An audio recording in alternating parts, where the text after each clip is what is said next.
Well, hey, here we are, the Kansas City Chiefs in the divisional round of the playoffs. And as a Chiefs fan, there's a couple things that come to heart. One, if you've been a diehard Chiefs fan growing up in Kansas City, it's always been heartbreaking. We seem to always have made it to the playoffs, but never won a game. And finally, we're at this moment in time where we seem to be unstoppable, and now we're on for a three-peat of the Super Bowl, yet here in Kansas City, we're regularly reminded of last year's Super Bowl victory parade and rally following the parade with a melee of shootings taking place, really between a couple punks who just decided to have a shootout because of their ego, killing a former disc jockey here in Kansas City, Lisa Lopez, and injuring 22 others. And the thing about this is I remember in 1984 going to the Royals rally and parade as a high schooler, and going to the Royals parade and rally following that. It's always at Union Station, and then finally the Chiefs make it, and then we've been doing that 3 times now, going on a fourth. But yet now there's talk of, well, what do you do? Like, what do you do? Because the rally is the coolest part following the parade.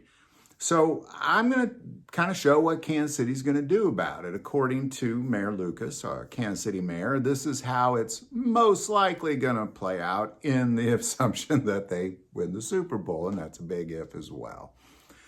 But right now what they're looking at is foregoing the rally. I think this is a huge mistake. I think this submits to fear, taking away the coolest aspect of the victory parade, but they're talking about getting rid of the rally altogether and replacing it with a kickoff event before the parade that is ticketed in an undisclosed location. So in other words, there would be a ticketed event where you have to buy a ticket to get in.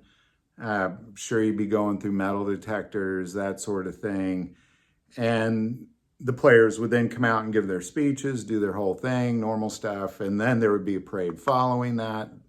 And then that parade would actually be longer so they can thin out the crowds a little bit. Because every parade, there's always a little bit of violence, a little bit of fights and scuffles here and there. And anytime you get everybody, a bunch of drunk people packed in the same area, that stuff's certainly going to happen. It crossed a big line last time, and a life was lost, and 22 others were shot. And so this particular event, I hate to see it like that. You could say we'll get more cops there. There was over 800 police officers present at that particular rally. So I don't really know how you do that. Maybe get 1,000, I don't know. But I hate to see it come to this, because you reflect on all the way back to when you were a kid and you went to that Royals parade I think it was a freshman in high school. My brother drove us. And and then going to see these now and what they become and what they mean for the city, it's really too bad, because I don't think it's going to just affect Kansas City, because it just happened last year. So even if Buffalo wins, God forbid, sorry Buffalo fans, or Eagles win or Lions win, like, those cities are going to have to do it. So we just cancel this stuff? Like, that's nonsense. My vote is higher levels of accountability for gun crime and nonsense.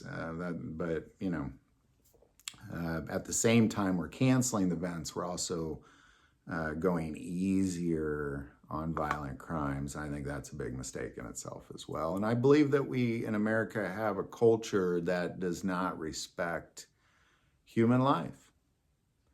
There's very little respect for human life in this country, and you can see it. I think that's the difference between our country and a country like Switzerland, where there's a gun in every closet, but yet nobody's shooting each other, is because they value each other's lives. And I think America has lost a lot of that, at least in in a big enough population where you have to deal with this nonsense on a regular basis, regardless of what city you are in. But I'm getting off on a tangent.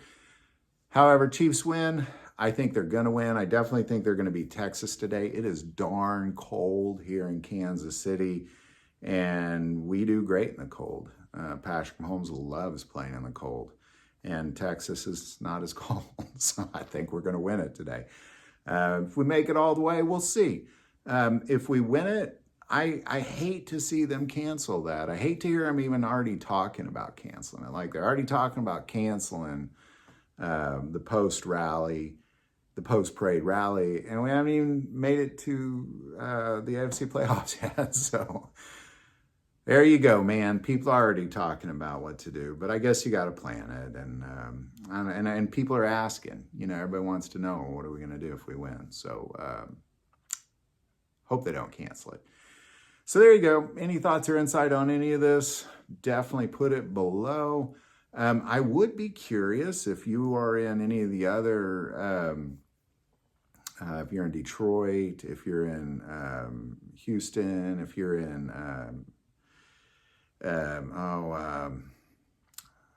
Philadelphia, that sort of thing. What are your cities? Are they just like, what are they going to do if your team makes it? Are they changing it because of what happened in Kansas City last year? Put that below. So there you go, man. Any thoughts or insight on any of this? Definitely put that below as well. But, the most important part of this channel, we take prayer requests. And I just like to say, as we all here in Kansas City kind of reflect on what happened last year, I ask that you give us a shout out to the Lord. We all kind of are reminded of it all of a sudden, if that makes sense. So there you go. Thank you. Any prayer requests, put them below. Thank you for watching this episode of God, Family, and Guns. And as always, love God, love your family, and love guns.